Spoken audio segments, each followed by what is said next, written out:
ఛానల్లోకి స్వాగతం. ఈరోజు ఈ వీడియోలో మనం వారాహి అమ్మవారి యొక్క దీక్ష ఏ విధంగా చేయాలి, దీక్ష గురించి పూర్తి వివరాలు తెలుసుకుందాం.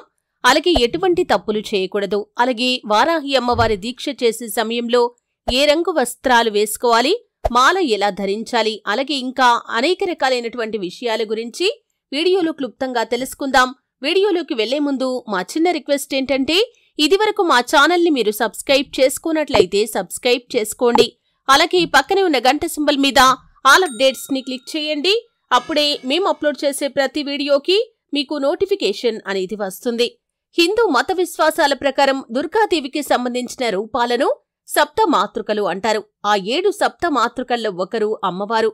పురాణాల ప్రకారం రక్తబీజుడు, శంభు నిశంభు వంటి కొందరు రాక్షసులను వధించటంలో వారాహి అమ్మవారి ప్రస్తావన వస్తుంది. లలితా పరమేశ్వరీదేవి సర్వ సైన్య అధ్యక్షురాలే వారాహి అమ్మవారని కూడా గ్రంథాల్లో పేర్కొనబడుతుంది. అమ్మవారి రూపం వరాహ ముఖంతో 8 చేతులతో అంటే పాసం, నాగలి, శంఖ చక్రాలతో పాటు తదితర ఆయుధాలతో దర్శనమిస్తుంది. గుర్రం, పాము, దున్నపోతు, సింహం వంటి వాహనాల మీద వారాహి అమ్మవారు సంచారం చేసినట్లు పురాణాల్లో పేర్కొనబడింది. అలాగే మార్కండేయ పురాణం ప్రకారం శ్రీ మహావిష్ణువు వరాహ అవతారం నుంచి వారాహి అమ్మవారు ఉద్భవించారు. వారాహి అమ్మవారు వరాలను ఇచ్చే తల్లిగా ఆరాధిస్తారు. వారాహి అంటే భూదేవి అని కూడా అంటారు. దేశంలోని కొన్ని ప్రాంతాల్లో మాత్రమే వారాహి అమ్మవారికి దేవాలయాలు ఉన్నాయి. వారాహి అమ్మవారి దీక్షను హిందూ క్యాలెండర్ ప్రకారం జ్యేష్ఠమాసం చివరిలో చేపడతారు. నవరాత్రుల వేళ ఎలాంటి దీక్ష చేపడతారో అలాగే వారాహి అమ్మవారి దీక్షను ఆచరిస్తారు. అయితే కొందరు 11 రోజుల పాటు ఈ దీక్షను చేపడతారు. అయితే ఈ యొక్క దీక్ష గురించి చాలా మందికి చాలా అనుమానాలు ఉంటాయి. అయితే మీకున్నటువంటి అనుమానాలన్నీ కూడా నివృత్తి చేసుకోవాలి అనుకుంటే కనుక ఖచ్చితంగా వీడియోని ఎండింగ్ వరకు చూడండి. అయితే కలశాన్ని స్థాపించాలా వద్దా అనే అనుమానం చాలా మందికి ఉంటుంది. అయితే కలశాన్ని స్థాపించినప్పుడు ప్రాణప్రతిష్ఠ ఖచ్చితంగా చేయాల్సి ఉంటుంది. అందరికీ వీలు కాదు, అంటే బ్రాహ్మణుడు మాత్రమే ప్రాణప్రతిష్ఠ చేయగలుగుతారు. కాబట్టి ఈ విధంగా కలశం స్థాపించకపోవటమే ఉత్తమం.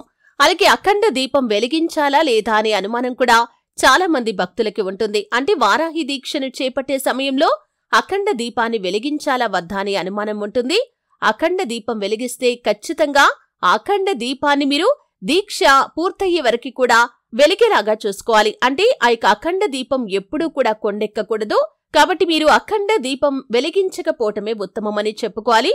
అలాగే స్త్రీలకి అంటే పీరియడ్స్ వస్తూ ఉంటాయి. కాబట్టి దీక్ష సమయంలో ఎవరికైనా సరే అనుకోకుండా పీరియడ్స్ వస్తే కనుక, అంటే దీక్ష చేస్తున్నటువంటి స్త్రీలకి దీక్ష మధ్యలో పీరియడ్స్ వస్తే కనుక ఏం చేయాలి అనే అనుమానం కూడా చాలా మందికి ఉంటుంది.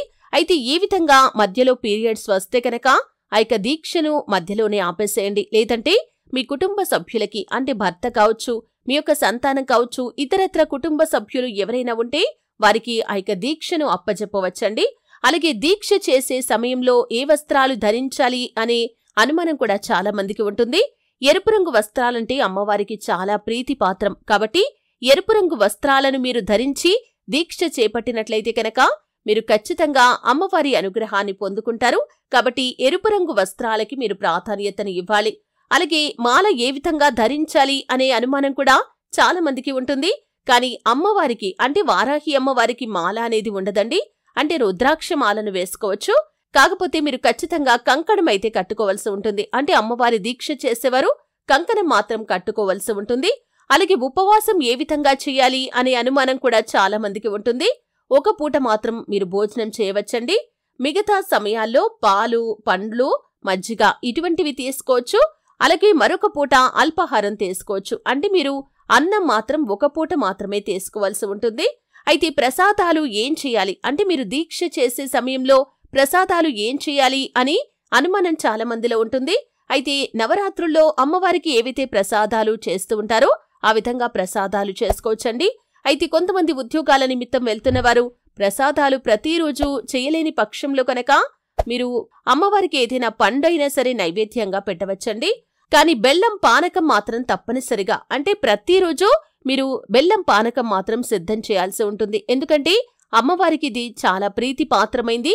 కాబట్టి మీరు మిగతా నైవేద్యాలు చేయలేని పక్షంలో ఏదైనా పండు పెట్టండి. బెల్లం పానకం మాత్రం ఖచ్చితంగా చేయాల్సి ఉంటుంది. అలాగే ఈ యొక్క దీక్ష చేసేన్ని రోజులు కూడా కింద పడుకోవాలి. అంటే మీరు ఎట్టి పరిస్థితుల్లో కూడా బెడ్ పైన పడుకోకూడదు అనే విషయాన్ని గమనించాలి. బ్రహ్మచర్యాన్ని పాటించాలి. భార్యాభర్తలు దూరంగా ఉండాలి. ఈ నియమాలు ఖచ్చితంగా పాటించాల్సి ఉంటుంది. అలాగే కుటుంబ సభ్యులు ఎవరు కూడా, అంటే దీక్ష చేసే ఒక్క వ్యక్తి మాత్రమే కాదండి, కుటుంబ సభ్యులు ఎవరు కూడా మాంసాహారాన్ని తీసుకోకూడదు. మధ్య మాంసాలకి ఖచ్చితంగా కుటుంబ సభ్యులందరూ కూడా దూరంగా ఉండాలి. అలాగే చెప్పులు వేసుకోవాలా వద్దా అని అనుమానం కూడా చాలా మందికి ఉంటుంది. కాబట్టి చెప్పులు వేసుకోకుండా మీరు దీక్ష చేయాల్సి ఉంటుంది. ఈ విధంగా కొన్ని నియమాలు దీక్ష సమయంలో ఖచ్చితంగా పాటించాలి. అలాగే ఉదయం సమయం, అలాగే సాయంత్రం సమయంలో పూజ చేసుకోవాలి. వారాహి అమ్మవారికి సంబంధించిన స్తోత్రాలను పఠిస్తూ మీరు పూజ చేయాల్సి ఉంటుంది. అయితే వారాహి అమ్మవారిని ఈ విధంగా నియమనిష్టలతో, భక్తి శ్రద్ధలతో ఆరాధించడం ద్వారా శత్రువుల మీద సులభంగా విజయం సాధిస్తారని పురాణాల్లో పేర్కొనబడింది. అలాగే జీవితంలో ఎదురయ్యే సమస్యలన్నింటికీ కూడా పరిష్కారం అనేది లభిస్తుంది. సమస్యలకి పరిష్కారం దొరకక మీరు చాలా కాలంగా సతమతమవుతున్నట్లయితే వారాహి అమ్మవారి యొక్క దీక్షను చేసుకోండి. ఖచ్చితంగా సమస్యల నుండి మీరు బయటపడతారు. అలాగే జీవితంలో ఎదురయ్యే సమస్యలన్నింటికీ పరిష్కారం లభిస్తుంది. అంతేకాకుండా వారాహి దీక్ష చేపట్టడం ద్వారా నరదృష్టి, చెడు దిష్టి అంతా తొలగిపోతుంది. అంటే ఎవరైనా కుళ్ళుతో, అసూయతో మిమ్మల్ని చూస్తున్నారు, అది నరదృష్టిగా మారి నెగటివ్ ఎనర్జీగా మారి మీ యొక్క జీవితంలో ఎన్నో రకాల సమస్యలను తెచ్చిపెడుతుంది. ఎందుకంటే నరదృష్టికి నల్లరాయి కూడా పగిలిపోతుందనే సామెత మీరు వినే ఉంటారు. కాబట్టి అంతటి ప్రభావం అనేది నరదృష్టికి ఉంటుంది. కాబట్టి ఈ విధంగా నరదృష్టి కారణంగా మీరు సమస్యలను ఎదుర్కొంటూ ఉంటే వారాహి అమ్మవారి యొక్క దీక్షను చేయండి. వారాహి అమ్మవారి యొక్క అనుగ్రహంతో చెడు దృష్టి, నరదృష్టి అంతా తొలగిపోతుంది. అలాగే ఈ దీక్ష చేయటం ద్వారా మీరు చేసే ప్రయత్నాలన్నింటిలో కూడా అద్భుతమైన విజయాలు సాధించగలుగుతారు. అలాగే సమాజంలో మీకు గౌరవ మర్యాదలు కూడా పెరుగుతాయి. ఈ వారాహి అమ్మవారి దీక్షను 9 రోజులు మొదలుకొని 4 నెలల వరకు చేసుకోవచ్చండి. చతుర్మాస అంటే 4 నెలల పాటు ఈ దీక్ష చేస్తే చాలా మంచిదని పండితులు కూడా చెబుతున్నారు. అయితే రోజు ఉదయాన్నే లేచి తలస్నానం చేయాలా అనే అనుమానం కూడా చాలా మందికి ఉంటుంది. కాబట్టి మీరు తలస్నానం అనేది మొదటి రోజు ఖచ్చితంగా చేయాల్సి ఉంటుంది. కానీ తర్వాత రోజుల్లో ప్రతిరోజు మీరు తలస్నానం చేయాల్సిన అవసరం లేదండి. అంటే చాలా రోజుల పాటు ఈ దీక్ష చేస్తూ ఉంటారు. 9 రోజులు మొదలుకొని 4 నెలల పాటు దీక్ష చేసుకోవచ్చు. కాబట్టి 4 నెలలు ప్రతిరోజు తలస్నానం చేసుకోలేరు. కాబట్టి మీరు బ్రహ్మచర్యాన్ని పాటిస్తారు. అలాగే వారాహి అమ్మవారి దీక్షలో మీరు ఉన్నారు కాబట్టి మీరు మధ్య మాంసాలకి దూరంగా ఉంటారు. బ్రహ్మచర్యాన్ని పాటిస్తారు కాబట్టి ఎటువంటి చెడు అనేది ఉండదు. కాబట్టి మీరు ప్రతిరోజు తలస్నానం చేయాల్సిన అవసరం లేదండి. అంటే మీ యొక్క ఆసక్తిని బట్టి, అలాగే మీ యొక్క ఆరోగ్యాన్ని బట్టి మీరు 3 రోజులకు ఒకసారి కానీ 5 రోజులకు ఒకసారి కానీ ఈ విధంగా తలస్నానం చేసుకోవచ్చు. కానీ మొదటి రోజు మాత్రం ఖచ్చితంగా తలస్నానం చేయాల్సి ఉంటుంది. ఎరుపు రంగు దుస్తులు ధరించలేని వారు మెడలో దీక్షలాగా ఒక కండువాను మీరు దీక్ష చేసేన్ని రోజులు కూడా ధరించుకోవచ్చు. వారాహి మాత అష్టోత్తర నామాలు కాని, సహస్రనామాలు కాని చదువుతూ అమ్మవారికి కుంకుమార్చన చేయాలి. ఎర్రటి పూలతో అమ్మవారిని పూజించాలి. దానిమ్మ గింజలను కూడా నైవేద్యంగా పెట్టుకోవచ్చండి. దీక్షలో ఉన్నన్ని రోజులు పాదరక్షలు ఎట్టి పరిస్థితుల్లో ధరించకూడదు. మధ్య మాంసాలకి దూరంగా ఉండాలి. బ్రహ్మచర్యాన్ని పాటించాలి. నేలపైన చాప పరుచుకొని పడుకోవాలి. ఈ విధంగా కొన్ని నియమాలు పాటిస్తూ వారాహి అమ్మవారి యొక్క దీక్షను మీరు చేశారంటే అమ్మవారి యొక్క కృపా కటాక్షాలు మీకు తోడుగా ఉంటాయి.